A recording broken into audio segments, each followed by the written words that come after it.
টঙ্গীর পাগার ঝিনু মার্কেটে প্রকাশ্যে হামলা, ভাঙচুর ও লুটপাট চালিয়েছে একদল সন্ত্রাসী। হামলার সময় দুর্বৃত্তরা কয়েক রাউন্ড ফাঁকা গুলি ছোড়ে এবং হাতবোমার বিস্ফোরণ ঘটিয়ে পুরো এলাকায় আতঙ্ক ছড়িয়ে দেয়। এই ঘটনায় ৩ জন ব্যবসায়ী গুরুতর আহত হয়ে হাসপাতালে চিকিৎসাধীন রয়েছেন। ঘটনার প্রতিবাদে ব্যবসায়ীরা রাস্তা অবরোধ করে মানববন্ধন ও বিক্ষোভ মিছিল করেন। পুলিশ অভিযান চালিয়ে ৩ জনকে গ্রেপ্তার করেছে।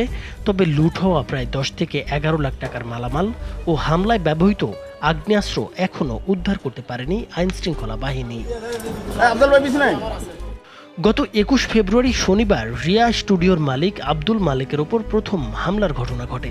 অভিযোগ রয়েছে এলাকার জসিম ওরফে চোর জসিম, রবিউল ইসলাম রাজ, নয়ন ইসলাম রাজ, জীবনসহ একদল দুর্বৃত্ত অতর্কিত হামলা চালায়।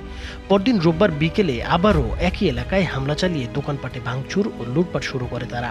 ব্যবসায়ীরা বাধা দিলে দুর্বৃত্তরা এলোপাতাড়ি কুপিয়ে কয়েকজনকে আহত করে। বিভিন্ন দোকান থেকে প্রায় ১০ লাখ টাকা ও একাধিক মোবাইল ফোন লুটে নেওয়া হয়।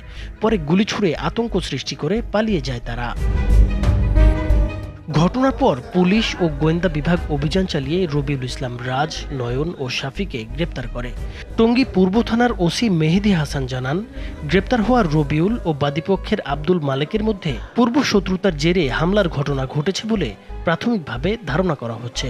মামলার বাকি আসামিদের গ্রেপ্তারে অভিযান অব্যাহত রয়েছে। শাহাদতকে এলোপাতাড়ি কোপায় গুরুতর রক্তাক্ত জখম করে, যার সময় দোকানপাট থেকে মালামাল, নগদ টাকা, মোবাইল সব নিয়ে যায় এবং পাশের আর এক দোকান কর্মচারী ইমরানের কর্মচারী রকমকে আক্রমণ করে, আহত করে এবার যাওয়ার সময় অতর্কিতভাবে তারা ককটেল বিস্ফোরণ করে। ককটেল বিস্ফোরণের সাথে সাথে তারা ফাঁকা ফায়ারও করে, কয়েক রাউন্ড ফাঁকা ফায়ার করে তারা চলে যায়।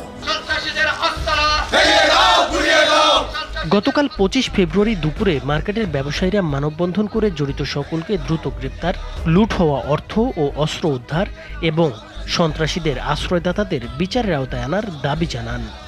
আমরা চাই সকল সন্ত্রাসীদের বিচার চাই, এমন যে সন্ত্রাসীগুলা গুলি করেছে ওই অস্ত্র উদ্ধার চাই, এমনকি যারা দোকান ভাঙচুর করেছে সকলের বিচার চাই, যারা এই সন্ত্রাসীদের লালন পালন করে ওই মূল তাদের গ্রেপ্তার চাই। আমরা মাননীয় স্বরাষ্ট্রমন্ত্রী এবং জনাব তারেক রহমানের কাছে আমাদের ব্যবসায়ী বৃন্দ আকুল আবেদন, আমরা এর সুষ্ঠু বিচার চাই, আমরা সার্বিক নিরাপত্তা চাই, আমরা ব্যবসায়ী, সাধারণ নিরীহ ব্যবসায়ী, আমরা শান্তিতে ব্যবসা করতে চাই।